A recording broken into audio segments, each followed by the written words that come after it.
What the fuck is going on in Iran?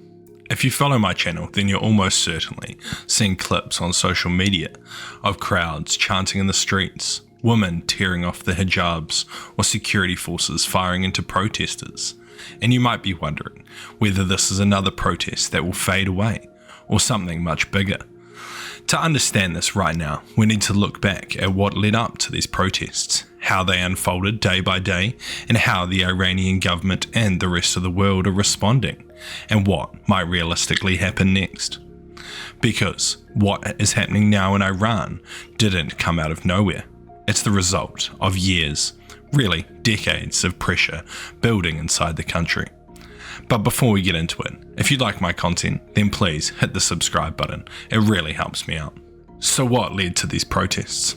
At the most basic level, these protests were sparked by economic collapse. By late 2025, Iran's currency, the rial, was in freefall. In just days, it lost roughly half its value. Inflation officially crossed 40%, and for ordinary people, that meant food, rent, and medicine suddenly became unaffordable almost overnight. But this wasn't just bad luck or a single policy mistake. Iran's economy has been suffocating under years of international sanctions, especially since the United States pulled out of the nuclear deal in 2018. Oil exports were crushed, foreign currency dried up, and the government responded with austerity measures that hit ordinary people the hardest. At the same time, massive state corruption and mismanagement made things even worse.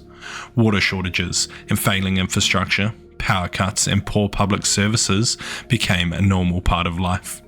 While regular Iranians struggled to survive, enormous resources continued to flow into the Revolutionary Guard, religious institutions, and foreign conflicts across the region. And crucially, many Iranians have simply lost faith in the system that can't even reform itself. But this isn't Iran's first protest. There have been many over the years. Firstly, the Green Movement in 2009 after disputed elections. Then, more recently in 2017 and 2018, they had national economic protests. Then there came protests in 2019 after brutal fuel price uprisings, where hundreds of people were killed and the internet was turned off. Then, in 2022, most recently, after the death of Masha Amini, a young woman who was arrested by Iran's morality police for allegedly violating hijab rules, this triggered protests known as the Women, Life and Freedom Movement. This uprising spread to 31 provinces and directly challenged the authority of the supreme leader himself. But each time, the government responded in the same way, with force, arrests, executions, and silence.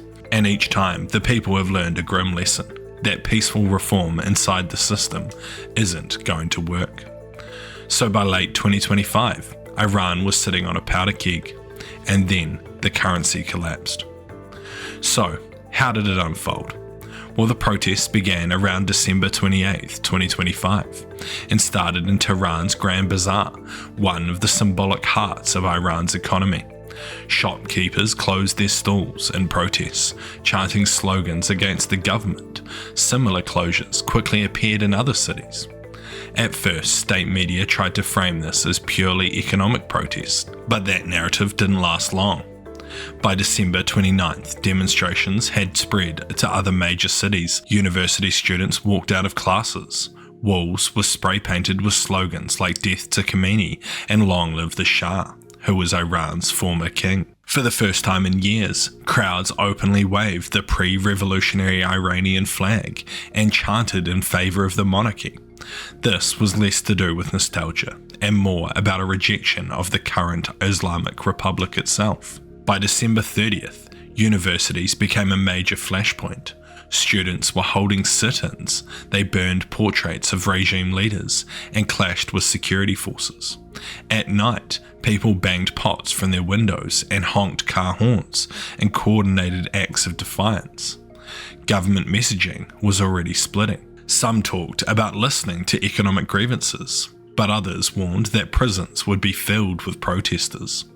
By New Year's Day, the protests had exploded nationwide. Demonstrations were reported in over 100 towns and districts. Security forces began firing tear gas and rubber bullets, and in some areas, protesters were reportedly killed. Protesters explicitly connected economic suffering to political repression and started chanting against Iran's foreign wars and clerical rule. By January the 5th, the unrest had reached a violent phase.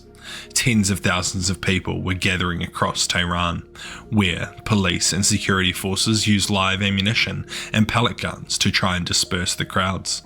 There was also reports of sniper fire against protesters from rooftops. In addition to this, the regime turned off the internet and mobile networks to try and slow down coordination.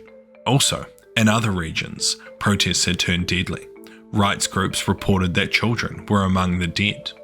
At this point, the government fully shifted into survival mode. The Revolutionary Guard declared that protests were a foreign-backed security threat.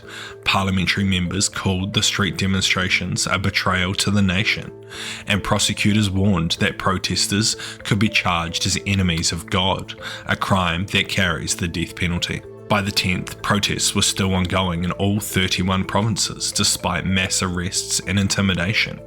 What began as an economic protest had clearly become something much bigger.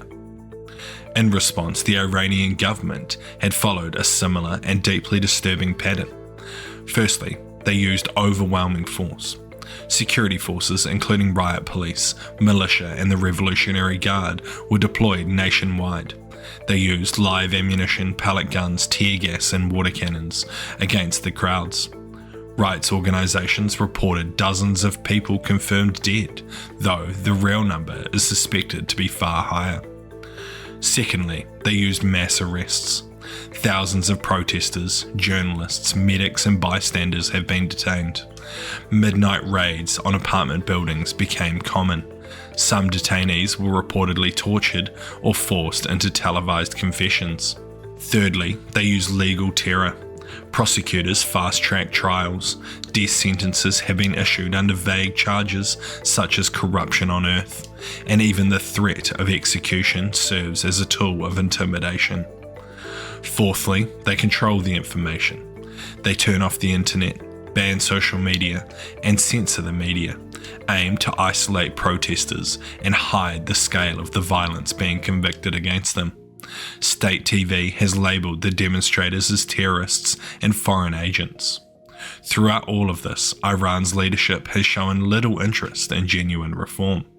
Minor economic concessions were floated, food subsidies, promises of dialogue, but no structural changes were offered. The message from the top has been clear: the state will not tolerate dissent. The international response has been loud but limited. The United States publicly expressed support for the Iranian protesters. American officials condemned the killings and warned Tehran against escalating the violence. Sanctions against Iranian security officials are being considered or expanded. But beyond statements and sanctions, the US remains cautious. The European Union has also condemned the crackdown, demanded the release of detainees, and called for internet access to be restored. European leaders have avoided explicitly talking of regime change, focusing instead on human rights. In the Middle East, reactions have been strikingly muted. The Gulf states, Turkey, and neighbouring governments have largely stayed silent. Many fear retaliation or regional instability. Even countries hostile to Iran's government are reluctant to publicly support an uprising that could spiral out of control. Russia and China have backed the Iranian government's position. Both emphasised non-interference, blamed foreign influence, and flamed the unrest as a result of sanctions rather than repression. Meanwhile, human rights organisations and the United Nations have been among the most outspoken voices. Amnesty International, Human Rights Watch, and the UN Human Rights Chief have warned that Iran may be committing crimes under the cover of internet blackouts. So what? Where does this leave Iran? Well, here's the hard truth. Despite the scale of these protests, the Iranian regime still controls the security forces, the courts, and the flow of information. This makes immediate regime collapse unlikely. At the same time, something has clearly changed. The protests combine economic desperation with the open rejection of the clerical rule. They unite students, workers, women, and ethnic minorities, and they openly challenge the legitimacy of the supreme leader. And that matters. So here are a few realistic scenarios. Firstly, intensified repression. The state could escalate violence, crush protesters, and rule through fear, just as they have in the past, such as 2019. Another possibility is managed reform. The regime could reshuffle its leadership, offer limited economic fixes, and attempt to buy time without changing the system itself. And thirdly, a more uncertain possibility is a gradual erosion from within. Continued protests, elite fracturing, defections from within the security forces, or sustained international pressure could weaken the regime over time. What's clear is that the Islamic Republic's legitimacy within its own people has been deeply damaged. Even if the protests fade from the streets, the underlying crisis hasn't gone away.